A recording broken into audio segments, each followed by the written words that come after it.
All right, there's a excerpt here for Leviticus 25 called Proclaim Liberty. July 1776 was one of the most significant months in American history, for it was when the American nation was officially born. In the weeks preceding that birth, on June 7th, a motion was introduced in Congress that America separate from Great Britain. Beards in my mouth. A committee of 5 was convened to draft a document to announce the separation, and on June 28th, the proposed declaration was presented to Congress for review and amendment.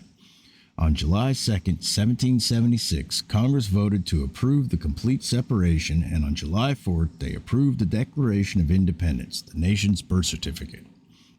4 days later, on July 8th, the famous bell hanging in the Tower of Independence Hall, now known as the Liberty Bell, was rung to call citizens to assemble together outside the State House for a special announcement. When the crowd gathered, the new Declaration of Independence was read to them by Colonel John Nixon, who was placed in command of the defenses of Philadelphia. Most citizens today assume that the famous bell derives its name from the fact that it rang when America announced its liberty. But such is not the case. It is called the Liberty Bell because of the biblical inscription from Leviticus 25:10 emblazoned around it. Proclaim liberty throughout the land unto all the inhabitants thereof. The history of that bell is interesting, but now largely unknown. Pennsylvania's original constitution had been written in 1701 by the colony's founder, William Penn. On its 50th anniversary in 1751, the Pennsylvania Assembly ordered a bell from London as part of the commemoration festivities. The bell arrived and was hung in the tower of the State House in 1753. It was held on its 15th anniversary, not 50th. I don't know why I keep messing that up. That's like the third time I looked at that and thought 50th.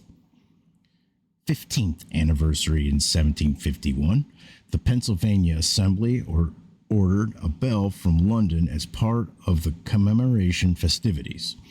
The bell arrived and was hung in the tower of the State House in 1753, but it cracked when it was peeled. The Philadelphia foundry of Pass and Stowe melted down the bell and recast it, but when the new bell rang, most citizens were so displeased with its sound that was once again melted down, recast, and then rehung in the tower. Thereafter, the 1-ton bell was used to call the legislature into session, to commemorate special events, and to call the people together for special announcements. For example, prior to the Revolution, the bell rang to proclaim the ascension of King George III to the English throne, to assemble the people to discuss the Stamp Act of 1765, to announce Benjamin Franklin's departure to England to address colonial grievances, to herald the arrival of the Continental Congress in 1774, to broadcast the news of the 1775 battles of Lexington and Concord, and to summon the people on July 8th to hear the new declaration. Originally known as the State House Bell, 50 years after the Revolution, I say 50, I did it right on that one. 50 years after the Revolution, abolitionists began calling it the Liberty Bell because of the Bible's verses message of freedom inscribed on its side.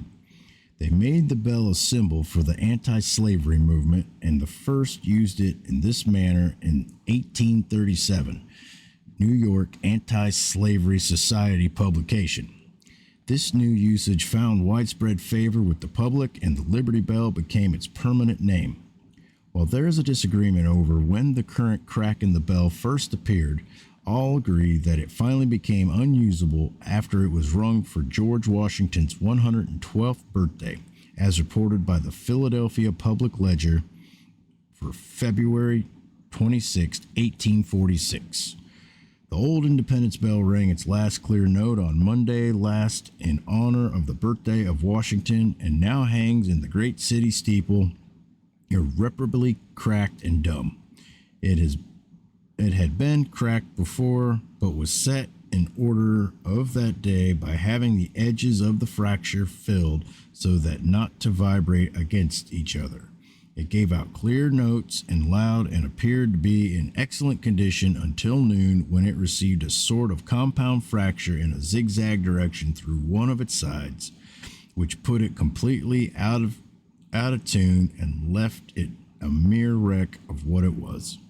The Liberty Bell, one of the most recognizable symbols of the American Revolution, was another of the many elements in early American history directly linked to the Bible.